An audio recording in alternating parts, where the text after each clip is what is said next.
जाता है कि अब आग लगने की तैयारी अगर पहले से ना हो तो नतीजा वही होता है जिसका आजकल उत्तराखंड के लोग भुगत रहे हैं। हमारे साथ मशहूर पर्यावरणविद हैं। उत्तराखंड में पर्यावरण को लेकर अगर बात करें तो डॉक्टर अनिल जोशी के बिना बात अधूरी है। सर, जिस तरह से जंगलों में आग लगना कोई नई बात है नहीं, और खासकर देवभूमि में, लेकिन हमारी तैयारियां इतनी अधूरी क्यों होती हैं कि जब आग लग जाती है तो फिर हम एयरफोर्स से हेलीकॉप्टर मांगते हैं? देखिए, इसमें 2-3 चीज़ों को बड़ा गंभीरता से समझना चाहिए।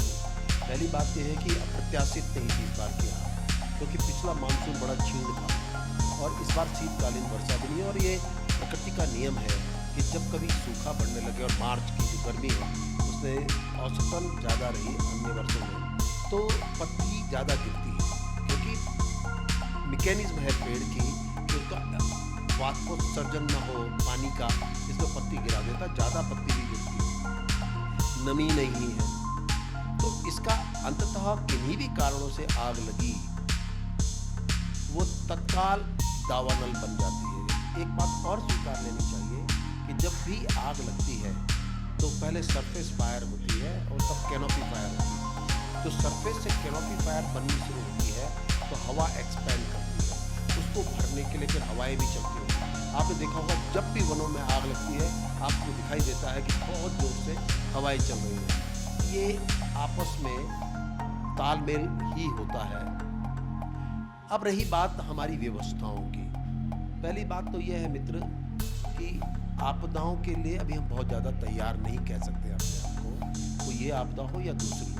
और उसके लिए मैं कुछ मामलों में ये समझता हूँ कि सामूहिक भागीदारी के भी सवाल हैं। वन किसी वन महकमे का नहीं है, ये तो वन नीति ने वनों को लोगों से जो अलग किया उसका ये दुष्परिणाम है। वन पंचायतें क्यों बना रखी?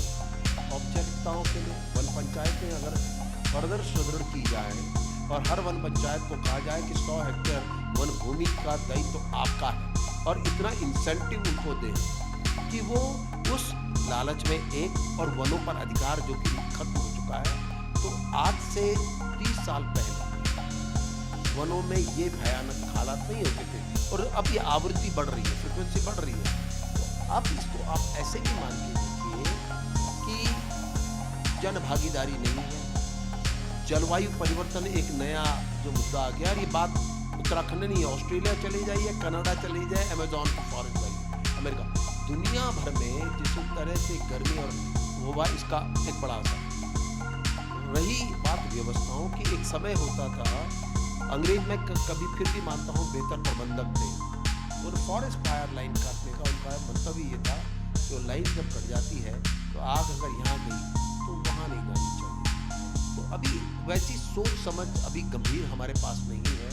और एक बड़ा प्रयोग जो कि स्वयं हमने भी किया अपनी नदी की वापसी के लिए, हमने जल छिद्र बना दिए थे पूरे अपने क्षेत्र में, और उसका लाभ ये हुआ कि वर्षा का पानी हो या कोई भी पानी हो जल छिद्र में जाएगा। हमें नदी की वापसी तय करनी थी, हमारी नदी वापस हो गई। आज 1200 लीटर पर सेकेंड उसका डिस्चार्ज है, जो कि पहुंच गया था 60-70। उसका दूसरा लाभ क्या हुआ? आपको जंगल लगा के नाटक करने की आवश्यकता ही नहीं है, स्वतः है वन पनपने लगते हैं, क्योंकि नमी आ जाती है। जो नहीं भी पौधा पैदा रहा हो वो भी पैदा हो जाता है। दूसरी बात ये होती है कि जब नमी रहती है तो नीचे हरे हरे छोटे पौधे होते हैं, सरफेस फायर ही बड़ी नहीं बन पाती। तो अभी जो सबसे बड़ी चुनौती है जो वन विभाग को और सामूहिक रूप से होनी चाहिए कि पत्ती जैसे फरवरी मार्च आए, पत्तियों को आप इकट्ठा करें। कभी कभी बड़े वैज्ञानिक ये भी कहते पाए जाते हैं कि पत्तियाँ हटा दोगे तो फॉरेस्ट का क्या होगा, और ये आग के लिए होगा, और तुरंत इस आग के बाद जो बारिश पड़ेगी सारी मिट्टी सब बहा देगी। और आकलन, मेरा हमेशा मैं कहता हूँ कि जंगल की आग का आकलन धोखा होता है, क्योंकि जमीन के नीचे के कितने माइक्रोब मर गए, कितने वाइल्ड लाइफ खत्म हो गई, इसका आंकड़ा तो हो नहीं सकता। आप इतने हेक्टेयर पे इतने में पैसा नहीं। मुझे लगता है कि प्रकृति को पैसे से नहीं तोला जाना चाहिए, प्रभु समझना चाहिए इसको कि हम जो नुकसान कर रहे हैं अपना भी है और सामूहिक भी है। और जो नीति है, जो इस तरह की सोच है, अब दिल्ली में बैठ के देश की अगर वन नीति बनेगी तो वही होगा। तो इसलिए जरूरी है कि सरकारों को समझना चाहिए। और मैं गंभीरता से प्रधानमंत्री के लिए एक पत्र भी लिखने वाला हूँ इस अनुरोध के साथ कि वो वन नीति जो 40 सालों में कुछ न दे सकी, 1988 में आई, न वन बढ़े और जले। तो ऐसी नीति पर सवाल तो होना ही चाहिए, इसको दोबारा देखा समझना चाहिए, ये मेरा राय। अच्छा डॉक्टर साहब, जिस तरह से कहा यार 3.5 रुपये पिरगुल के लिए दिए तो जाते हैं, लेकिन उसके लिए ना मार्केटिंग है ना खरीदारी के लिए कोई व्यवस्था की गई है।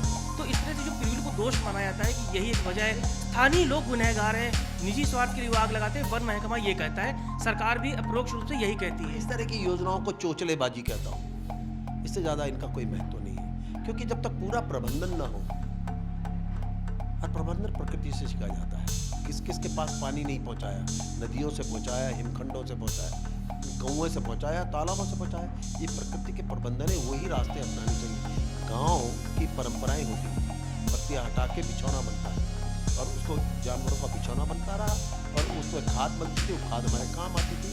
तो ऐसे प्रयोग, तो बड़ा चमत्कारिक प्रयोग की आवश्यकता उत्तराखंड को नहीं है। मतलब हम उस विज्ञान की बात यहाँ न करें जिससे देश चंद्रमा और मंगल में जाए। यहाँ चंद्रमा मंगल में नहीं जाना है और गांव की तरफ जाना है, विपरीत दिशा होनी चाहिए। जब भी उत्तराखंड जैसे राज्यों के प्रबंधन की चिंता की, इसकी दिशा विपरीत होगी, गांव से समझ बनाकर विकास के मापदंड तय करने। तो मेरा आखिरी सवाल, जब हमने अलग पर्वतीय राज्य की मांग की तो वन है, पर्वत है तो वन भी होगा, तो उसके लिए 20 साल गुजर गए, कोई भी सरकार रही हो, इस समस्या का समाधान ढूंढने में नाकाम क्यों रही? क्योंकि समझ पहाड़ की, वनों की, गांव की आज भी अधूरी है और यही कारण है कि हम एक सही प्रबंधन नहीं कर पाए और जिस तमाम मुद्दों की आड़ में ये राज्य मांगा गया था वो आज भी वैसे ही है। वो बेचारे शायद गायब भी हो चुके हैं। तो शायद ये हम सबकी सामूहिक आवाज़ भी है कि पहाड़ को समझ कर उनकी नीतियाँ तय होनी चाहिए। हमसे बात करने के लिए बहुत बहुत शुक्रिया।